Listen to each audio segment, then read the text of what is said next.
Excuse me, چپ. اگر آپ وکیل نہیں ہو تو please leave. This is the Sindh high court bar, it's not for نا. جب میرا اپنا پارٹی کا موقف کچھ ایسا ہے کہ خاص طور پہ جو کانسٹیٹیوشنل کورٹ بننے جا رہا ہے اس پہ یہ ایج کا شرط شاید متنازع ہو جائے، لیکن جو پی ایم ایل ایم ان کا بھی حق اور دوسری پارٹیز کا حق ہے کہ ان کا تجویز یہ ہے کہ ہم اوور آل ایج میں اضافہ کریں، اور یہ نہ صرف سپریم کورٹ کے لیے ہو، ہائی کورٹ کے لیے ہو، یہ کانسٹیٹیوشنل کورٹ کے لیے ہو. ہمارے جو جماعت علماء اسلام کے دوست ہیں، جب ہم ان سے بات اس وقت کر رہے تھے تو انہوں نے یہ تجویز دی کہ جو ایج اس وقت موجود ہے ویسے ہی رہنا چاہیے. میرا موقف کچھ ایسا تھا کہ جہاں تک لوور ایج لمٹ ہے، قائد عوام شہید ذوالفقار علی بھٹو کے دور میں آپ کا لوور ایج لمٹ مطلب کم از کم عمر جس پہ آپ نے پہنچنا ہے اور پھر آپ جج بن سکتے ہو، وہ 40 ایئرز تھا. اور جنرل ضیاء الحق نے اس کو 45 میں تبدیل کر دیا. اور میں خود جانتا ہوں کہ کتنے نوجوان ہمارے وکلاء ہیں چاروں صوبے میں، کتنے قابل ہیں. تو یہ پاکستان پیپلز پارٹی کا ہی تجویز تھا اس ترمیم سازی کے پروسیس میں کہ جو کم از کم ایج بریکٹ ہے وہ تو اوریجنل ایج پہ لے کر آئیں. جہاں تک کانسٹیٹیوشنل کورٹ کی بات ہے، میں سمجھتا ہوں کہ ہمیں ایسے کوئی ایج کی پابندی یا شرط ڈالنا ہی نہیں چاہیے. اس لیے اگر میں کسی ایک ایج کا ذکر کروں گا بھی صحیح تو کوئی ایک گروپ مجھ پہ یہ الزام لگائے گا کہ میں کسی کا حامی یا میں کسی کے خلاف. تو ہم نے بڑا سوچ سمجھ کے پھر یہ درمیانی راستہ جو کہ ہم سمجھتے ہیں کہ امپارشل طریقہ ہے کہ جیسے کانسٹیٹیوشنل کورٹ بنے تو اس کے لیے آپ ٹرم لیمٹس استعمال کریں، آپ ایج کا ایکسٹینشنز کا نہ سوچیں. اور آپ جب ٹرم لیمٹس استعمال کریں گے تو مثلاً اس پہ کنسنسس بننا پڑے گا، بٹ چیف جسٹس کے اپنا ٹرم سے 3 ایئرز، اور جو برادر ججز ہے اس بینچ کا اس کا سے 10 ایئرز. تو جب 3 سال کا وہ اپنا چیف جسٹس شپ کو ختم کر دیں گے تو دوسرا صوبہ کا دوسرا جج آ کے چیف جسٹس بنیں گے. اور اس طریقے سے ہم اس ایشو کو ٹیکل کر سکتے. دیکھتے ہیں کہ آخری کنسنسس میں ایج کا کیا کیا جا سکتا ہے. جہاں تک کانسٹیٹیوشنل بینچ کی تجویز ہے، نہ صرف لائرز کی طرف سے آ رہا ہے، کچھ جج صاحبان بھی یہ تجویز اٹھا رہے ہیں. اور اگر میں سمجھتا کہ اس بینچ کے تھرو میں پاکستان کے عوام کو انصاف جلدی اور فوری دلا سکتا تو میں اس کا سب سے زیادہ حمایتی ہوتا.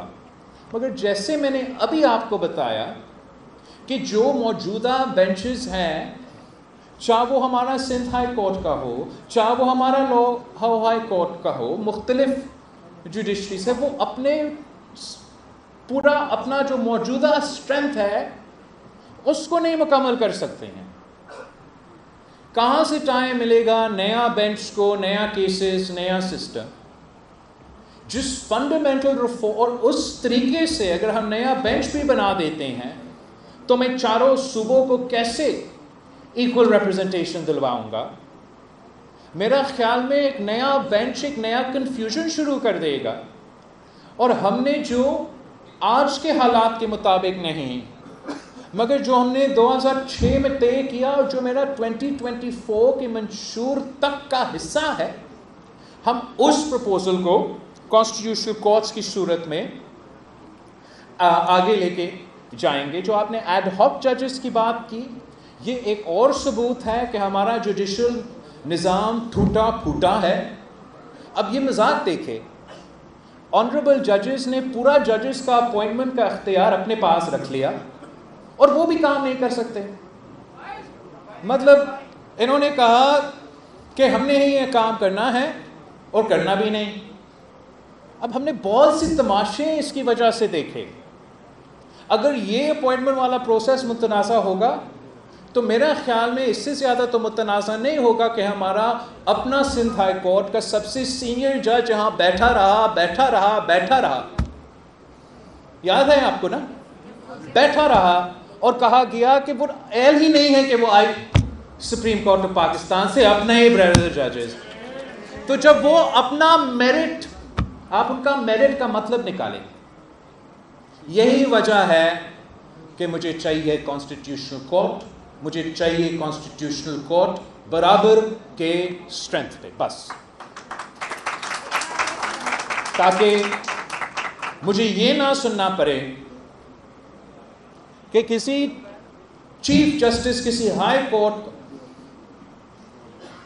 انتظار کروایا جائے تاکہ دوسرے جج صاحبان اپنا دوستیاں نبھاتے رہیں اور عوام ان کی اس جوڈیشل اپوائنٹمنٹ کی پروسیس کی وجہ سے انصاف ان کو نہ مل سکے, وہ بینچز پورا نہیں کر سکتے. تو پھر حکومت کے پاس موقع ملتا ہے کہ بینچ پورا بھی نہیں ہے تو ایڈ ہاک جج.